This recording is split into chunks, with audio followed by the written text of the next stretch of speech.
एक बार एक छोटे से शहर के पेट्रोल पंप पर एक ब्लैक कलर की मर्सिडीज बेंज आकर खड़ी हो जाती है। अब वहां पर जो लड़का पेट्रोल डाल रहा होता है वो उस गाड़ी को देखते ही बहुत ज्यादा एक्साइटेड हो जाता है, मानो उसकी खुशी का कोई ठिकाना ही नहीं है। अब उस गाड़ी से जो मालिक होता है बाहर निकलता है और उस पेट्रोल पंप पे जो लड़का होता है उससे बोलता है कि इस गाड़ी में 2000 का पेट्रोल डाल दो। अब वो लड़का पेट्रोल डालना तो शुरू करता है, बट वो गाड़ी पर इस तरीके से मोहित हो जाता है कि सिर्फ गाड़ी को ही देख रहा होता है। अब जो उस गाड़ी का मालिक होता है उस लड़के से पूछता है कि क्या सोच रहे हो। वो लड़का बोलता है, सर ये मेरी ड्रीम कार है, मैं भी चाहता हूं कि मैं मेहनत करूं, मैं भी एक बड़ा आदमी बनूं और मैं भी एक दिन इस गाड़ी को खरीद पाऊं।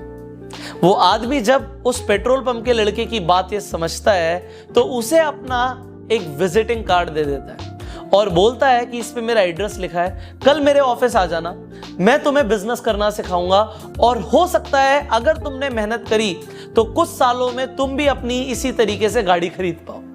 अब वो कार्ड देके वहां से चला जाता है।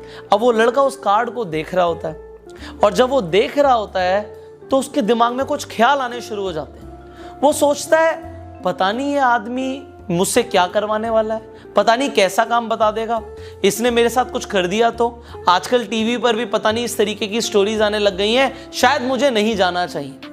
और वो उस कार्ड को डस्टबिन में फेंक देता है और उसके बाद दूसरी गाड़ी में पेट्रोल डालना शुरू कर देता है। वो भूल जाता है। अब 3 साल के बाद उसी पेट्रोल पंप पर बिल्कुल उसी तरीके से एक और ब्लैक कलर की मर्सिडीज आके खड़ी हो जाती है, पर इस बार जो अंदर मालिक होता है वो कोई और होता है।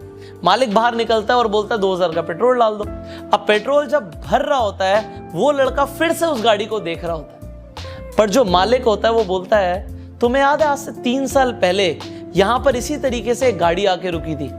वो कहता है, हाँ मुझे याद है, आपको कैसे पता। तो वो कहता है, तुम्हें यह भी याद होगा उस आदमी ने तुम्हें एक विजिटिंग कार्ड दिया था। वो कहता है, हाँ बिल्कुल याद है, बट वो कार्ड तो मैंने फेंक दिया था।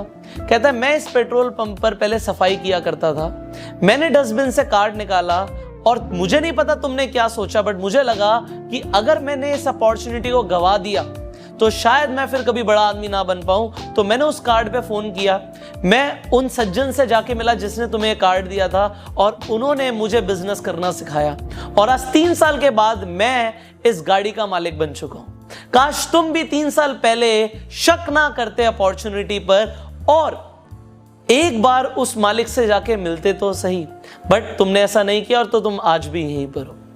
यहां पर आपको एक बात समझनी चाहिए कि लाइफ में हमारे पास जब भी कोई अपॉर्चुनिटी आती है तो हमें एक बार बिल्कुल खुले दिमाग से अपॉर्चुनिटी को समझना चाहिए।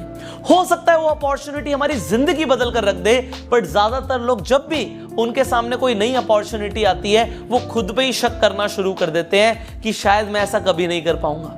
बट ये शायद जो है ना, ये सबसे ज्यादा सपनों को गला घोट के मार देता है। आज के बाद अगर आपके पास कोई अपॉर्चुनिटी आती है और कोई इंसान आपको किसी बिजनेस के बारे में, किसी अपॉर्चुनिटी के बारे में बताता है, तो आप एक बार खुले दिमाग से उसे समझें। अगर आपने समझा तो हो सकता है वो अपॉर्चुनिटी आपकी जिंदगी बदल कर रख दे।